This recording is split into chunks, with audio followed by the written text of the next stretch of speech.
चलो इस टाइम जून 2025 के लिए जो जो डायरेक्ट टैक्स में अमेंडमेंट्स है वो ध्यान देना, सिर्फ अमेंडमेंट्स फॉर जून 2025 लास्ट 2 साल में जो मेजर चेंजेस है।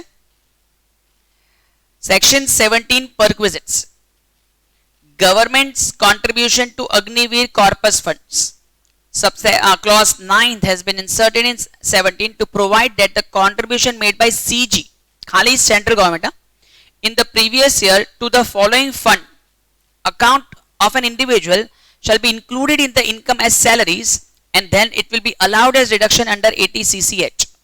मतलब अगर आप सेंट्रल गवर्नमेंट के एम्प्लॉई हो और अगर आपके बिहाफ में गवर्नमेंट ने अग्निवीर कॉर्पस फंड में पैसे डाले तो आपका सैलरीज में ऐड होगा एज परक्विजिट्स, लेकिन बाद में आपको डिडक्शन भी मिल जाएगा अंडर 80 CCH। ठीक है, नॉट सो इंपॉर्टेंट लेकिन एक बार आ गया है इसलिए देख लेते हैं।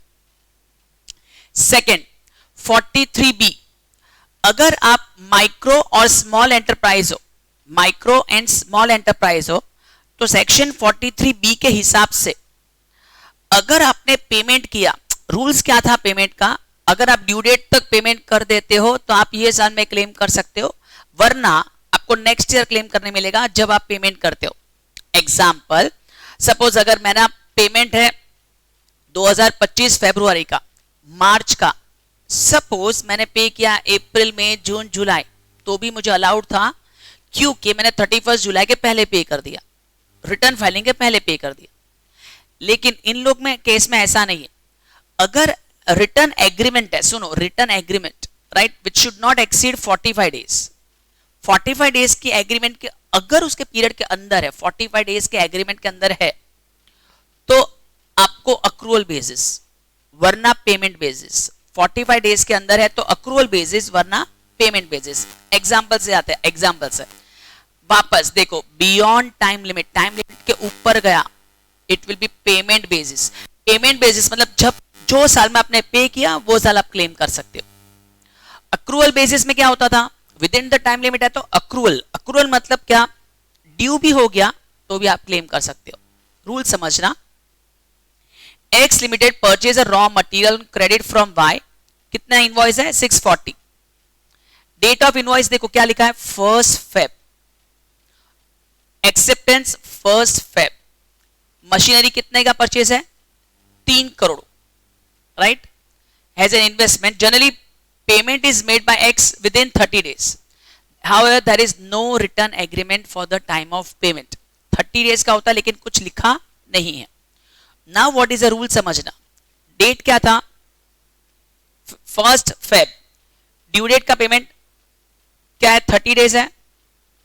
सपोज ऑन और बिफोर 15 दिन तक का मेन टाइम गिना जाएगा, 15 डेज। देखो देयर इज नो एग्रीमेंट, अगर नो एग्रीमेंट नहीं है payment should be made with in how much 15 days. ये रूल याद रखना, payment should be made with in 15 days, अगर एग्रीमेंट नहीं है तो ध्यान दो 1 Feb है, देखो 1 Feb है, इधर ध्यान दो 1 Feb 15 दिन मतलब 16 Feb, पेमेंट कभी किया 28 Feb, 31 मार्च, अप्रैल। तो नॉर्मली ये डेट से ये सब तीनों लेट पेमेंट है, लेट, देखो ये सब लेट पेमेंट है। अगर लेट पेमेंट हुआ मतलब ड्यू डेट के बाद 15 दिन का वक्त है, अगर एग्रीमेंट नहीं है तो उसके बाद हुआ ना, तो जो साल में पेमेंट हुआ, अभी देखो ये कौन से ईयर में पेमेंट हुआ, कौन से ईयर में हुआ 23-24, तो 23-24 में क्लेम करने मिलेगा। ये कौन से ईयर में हुआ 23-24, जबकि ये कौन से ईयर में हुआ 24-25। मतलब जो साल में पे किया वो साल आप एक्सपेंस क्लेम कर सकते हो, ये सिर्फ MSME के लिए। लेकिन समझो नेक्स्ट केस देखो, परचेज गुड्स कभी किया, सॉरी कितने का 11/20, परचेज डेट क्या दिया है 2 March, as per the return agreement the date was 30 April तक पेमेंट होना चाहिए।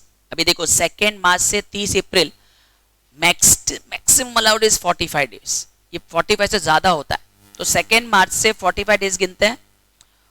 29 मार्च में और 29 डेज होते हैं, हो गया 31, और दूसरे 16 दिन, मतलब ये हो गया 45 डेज।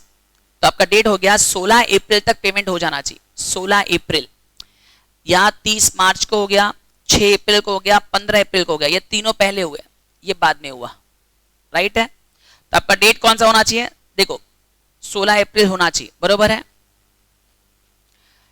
सब आप समझे, 16 अप्रैल होना चाहिए। पहला पेमेंट उसने कभी किया 30 मार्च, तो लेट पेमेंट नहीं है। कभी पेमेंट किया 6 अप्रैल, लेट पेमेंट नहीं है। कभी पेमेंट किया 15 अप्रैल, लेट पेमेंट नहीं है। लेट पेमेंट नहीं है ना, तो अक्रूवल बेसिस, अक्रूवल मतलब मार्च ये दिन माना जाएगा जिस दिन उसने खरीदा था। खरीदा था कौन से ईयर में, 23 24, तो सब में 23 24 आ जाए, समझ में आया। खरीदा कभी, अक्रूवल कभी परचेज हुआ था 2 मार्च, गॉट इट। लेकिन ये देखो 16 अप्रैल ड्यू डेट था, कभी पे किया 6 में, बाद में, तो डेट ऑफ पेमेंट हो जाएगा, समझ में आया। तो डेट ऑफ पेमेंट मतलब 6 में का डेट आ जाएगा। कम चांस है, लेकिन एक बार गो थ्रू करना। एमएसएमई ये सब हम लोग ने एग्जाम ओरिएंटेड किया भी है और डिस्कशन भी किया है, फिर भी एक बार देख लो। What is 44 AD and 44 ADA, साथ में बता देता हूं। प्रिजम्पशन था, प्रिजम्पटिव टैक्सेशन, बिजनेस सबको अलाउड है, इंडिविजुअल, एचयूएफ, फर्म, लेकिन एलएलपी को अलाउड नहीं है। अगर आपका 2 करोड़ तक का टर्नओवर है, कैश बेसिस है 8%, चेक बेसिस है या ऑनलाइन बेसिस है 6% आपको डीम्ड करना होगा, अज्यूम करना होगा। अगर आपने किया तो आपको ना कोई बुक्स बनाना, ना ऑडिट करवाना है। अगर आप 44 AD में प्रोफेशन में आते हो तो ये आपका 50 लाख हो जाता है और यहां आपको 50% एक्सेप्ट करना रहेगा।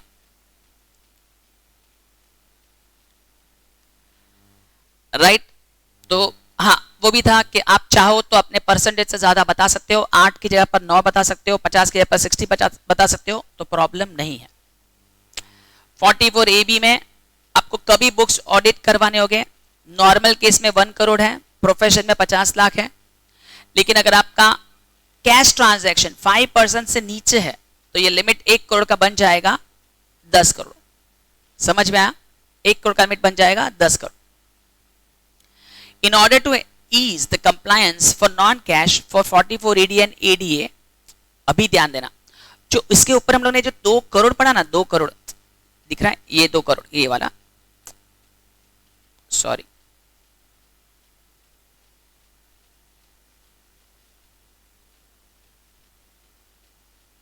ये दिख रहा है 2 करोड़। ये 2 करोड़ का जो लिमिट है ना, ये 2 करोड़ और ये 50 लाख, ध्यान देना, ये 2 करोड़ 50 लाख का लिमिट बन जाएगा 3 करोड़ एंड 75 लाख, या तो 3 करोड़ या तो 75 लाख।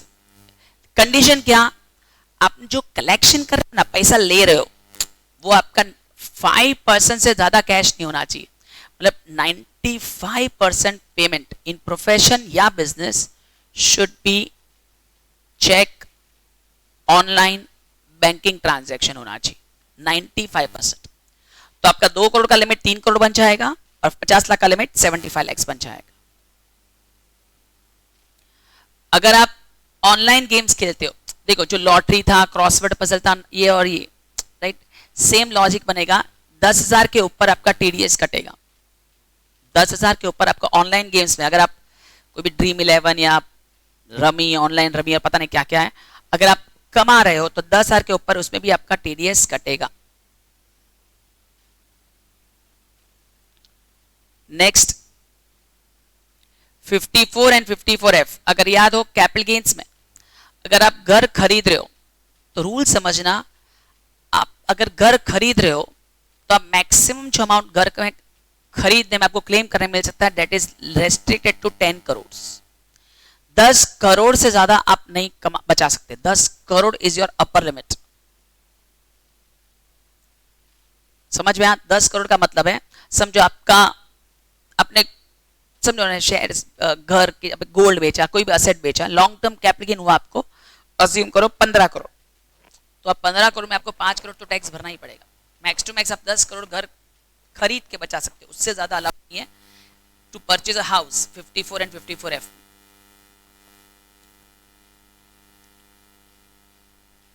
अब ये लास्ट 2024 में जो अमेंडमेंट आए, ये हम लोग ने डिस्कशन किया था. Under the new regime the standard deduction has been increase to 75 instead of 50. ये सबको याद है. एसडी जो पहले 50 था, अभी वो बन गया 75. और family pension which was 15, 133 1/3% of 15,000, that is changed to 25. याद रखना, सैलरीज में जो चेंज है, एक 75,000 स्टैंडर्ड डिडक्शन और फैमिली पेंशन में 15 की जगह पर 25. Slab rate 0 to 3, 3 to 7, 7 to 10. Last year ऐसा था. 3 to 6, 6 to 9, 9 to 12, 12 to 15, 15 and above. ये और ये इधर 1-1 लाख का कुछ डिफरेंस बन 10 बन गया. समझा? दो चेंजेस आए. This are the new slab rates. जो आपको फॉलो करना रहेगा. Classification of capital gains. For classifying assets into long term and short term, there will be only 2 holdings. अभी वो 36 months का क्लॉज चला गया, या तो 12 महीने या तो 24 महीने. The 36 holding period has been removed. अभी वो नहीं है, या तो 24. The holding period of listed will be 12. ये पहले भी 12 था. All listed holding period is 12 and are considered as long term if it is holding period for other assets. Unlisted bonds, debentures are brought in the line with taxation of mutual funds, debentures. They will attract tax on capital gains at the slab rates. They will be treated as short term irrespective of their holding. ध्यान देना, short term माने जाएगा unlisted debentures, unlisted bonds. The taxation of short term capital gain has been for listed has been increased to 20 instead of 15. 15 की जगह पर 20 हो जाता है. Other financial, non-financial asset will have short term shall continue at the attracted tax slab rates. खाली याद रखना, section था 111A, जो पहले 15 था अभी 20% हो जाता है. लॉन्ग टर्म जो पहले 112A था, ये सेक्शन 111A है, ये 112A जो पहले 1 लाख माफ था, अभी 1,25,000 माफ हो जाएगा, जबकि रेट आपका 10 का हो जाएगा 12.5%. ये सब अमेंडमेंट्स आपको किए जाएंगे 23 जुलाई के बाद, 23 जुलाई ऑनवर्ड्स. उसके ऊपर के ट्रांजैक्शन में नो अमेंडमेंट्स. अगर अप्रैल में जून में बेचा जाता है, नो प्रॉब्लम. अगस्त सितंबर में बेचा तो प्रॉब्लम स्टार्ट हो जाता है. The tax on long term capital gains on other financial non-financial assets are reduced from 20 to 12.5, while on the other hand the indexation benefit that previously was available on long term assets have now done away with. मतलब अगर indexation का benefit निकल जाता है और आपका percentage 20 की जगह पर 12.5 हो जाता है. So any sale of asset from 23rd July will attract 12.5 only without indexation. However, it is to be noted that the provision regarding FMV on 1st April 21 at cost while selling is still be available. मतलब वो FMV जो था 2001 का, वो अभी भी चलेगा. The concept of grandfathering for individual HUF on transfer of property.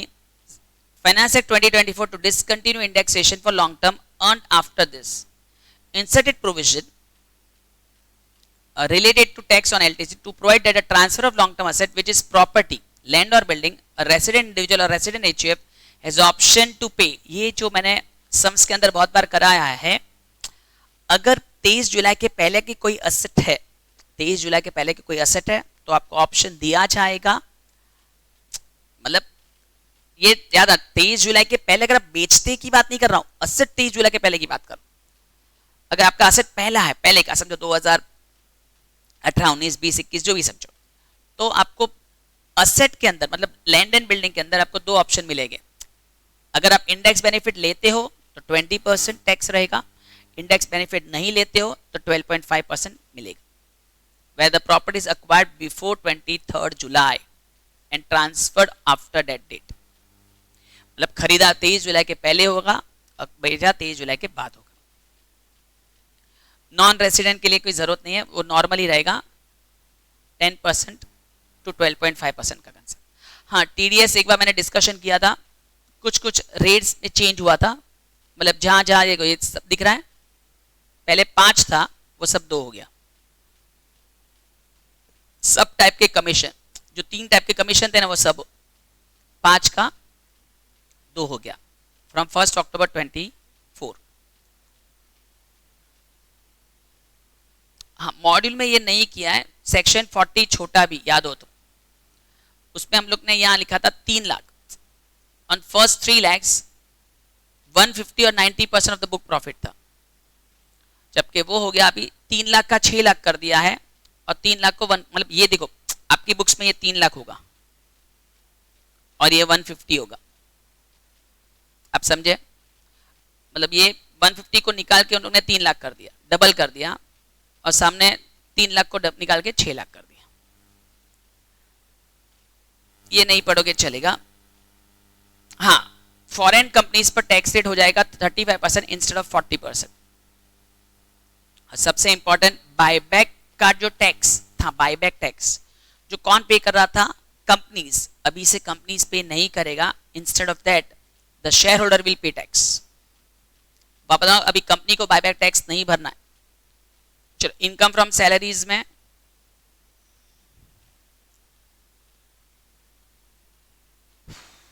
Income from salaries में ये हम लोग ने किया था 25 लाख का 40 लाख, 10 to 25 lakhs को 15 to 40 lakhs, ये चेंज हुए थे in population.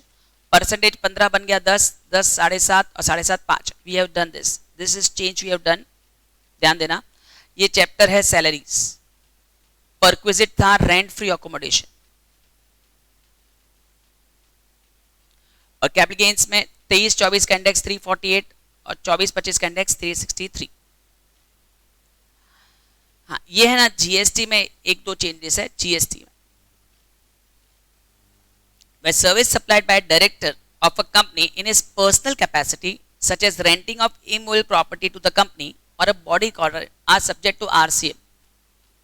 It is hereby clarified that service supplied by a director of a company or a body corporate to a company or a body corporate in his private or personal capacity, such as service supplied by way of renting of immovable property to the company or body corporate, are not taxable under RCM. Only those service supplied by director. हाँ, अगर कोई director ने as a director service किया है ना, समझो मैं director हूं, मैंने कोई जिस कंपनी में मैं डायरेक्टर हूं उसमें मैंने समझो अंडर राइटिंग करवाया, मर्चेंट बैंकिंग करवाया, गारंटर बना, हाँ, तो मेरी income RCM reverse charge mechanism में जाएगी। लेकिन मेरे पास कोई प्रॉपर्टी है जो मैंने रेंट पर दी है मेरी ही कंपनी को, तो आरसीएम फॉलो नहीं होगा। द रीजन इज बिकॉज वो प्रॉपर्टी के केस में I have not acted as a director. आप समझ रहे हो, वो तो मेरी प्रॉपर्टी और प्रॉपर्टी का मुझे रेंट मिल रहा है। तो जिसमें मैं डायरेक्टर एज अ डायरेक्टर मुझे कंपनी कुछ दे रही है एज अ डायरेक्टर, तो उसमें आरसीएम फॉलो करना है। अगर सिनेमा हॉल टिकट के साथ, समझो आजकल बहुत है पीवीआर मल्टीप्लेक्स में, इसके साथ में आपको खाना भी प्रोवाइड होता है, तो कंपोजिट सर्विस माना जाएगा। खाना भी प्रोवाइड होता है टिकट्स के साथ, right, that will be composite supply. और जो भी सिनेमा का रेट है ना, वही रेट एप्लीकेबल हो जाएगा वो खाने पर। हाँ, ऑनलाइन गेमिंग में आपने जितने भी पैसे लगाए हैं, जितने भी पैसे, वो पूरा अमाउंट आप वैल्यू ऑफ सप्लाई में आएगा। ऑनलाइन गेम्स में आपने जितना भी बेट किया वो पूरा अमाउंट आ जाएगा, right. And last, place of supply in case of unregistered person. Suppose this implies that when an unregistered person from X places an order for supply of goods and directs delivery to Y, then the place of supply will be the state of Y जहां उसने delivery की है। अगर आपको याद हो, place of supply में third party transfer था, तो थर्ड पार्टी में हम लोग वो थर्ड पार्टी को इंपॉर्टेंस देते थे। लेकिन सपोज वो थर्ड पार्टी ही अनरजिस्टर्ड निकला तो जहां डिलीवरी हुआ ना, वो इंपॉर्टेंट रहेगा। ऐसा था हम लोग ने कि अगर X के कहने पर Y ने गुड्स Z को सप्लाई किए, तो हम लोग ये गिनते थे कि X का प्लेस इंपॉर्टेंट है। लेकिन अगर X अनरजिस्टर्ड निकला ना, तो Y का प्लेस, सॉरी Z का प्लेस इंपॉर्टेंट है। ई इनवॉइसिंग का लिमिट 10 करोड़ से 5 करोड़ हो जाता है, वो ठीक है, याद ना। ई इनवॉइसिंग का 1 अगस्त 23 से लिमिट चेंज हो जाता है, गॉट इट। बेसिकली इतने टफ आप लोग को नहीं पूछेंगे, मेनली आपको कहाँ कहाँ ध्यान देना है बता देता हूँ। सैलरीज एक, स्टैंडर्ड डिडक्शन का पॉइंट, फैमिली पेंशन का 2, फिर कैपिटल गेन्स ध्यान देना है, कैपिटल गेन्स ध्यान देना 3, और बिजनेस का सेक्शन 44। ये 3-4 बहुत इंपॉर्टेंट है, बाकी सब इतना कुछ इंपॉर्टेंट नहीं है, नहीं पढ़ोगे तो भी चलेगा। ये 4 चीज पर ज्यादा ध्यान देना। कैपिटल गेन्स पूरा ध्यान देना 1, बिजनेस में 44 वाला जो सेक्शन है ना वो 2, फैमिली पेंशन इजी है 15 का 25, स्टैंडर्ड डिडक्शन भी इजी है 50 का 75। हाँ, और सबसे important slab rates 0 to 3, 3 to 7, 7 to 10, 10 to 12, 12 to 15, वो चेंजेस वाला याद रखें, ठीक है। Bye everyone, best of luck, best of luck to all, right. जो भी हो परफेक्ट करना, ट्राई। इनकम टैक्स में जितने भी सम्स है उसमें राइट, बेसिकली राइट करना, क्लॉजेस ध्यान देना, क्योंकि आप लोग को फुल फ्लैट सम बहुत कम है, चांसेस ज्यादा है एक्सेप्ट फर्स्ट सम, बाकी सब चैप्टर वाइज ही हो गया, ठीक है। चलो bye and best of luck to all.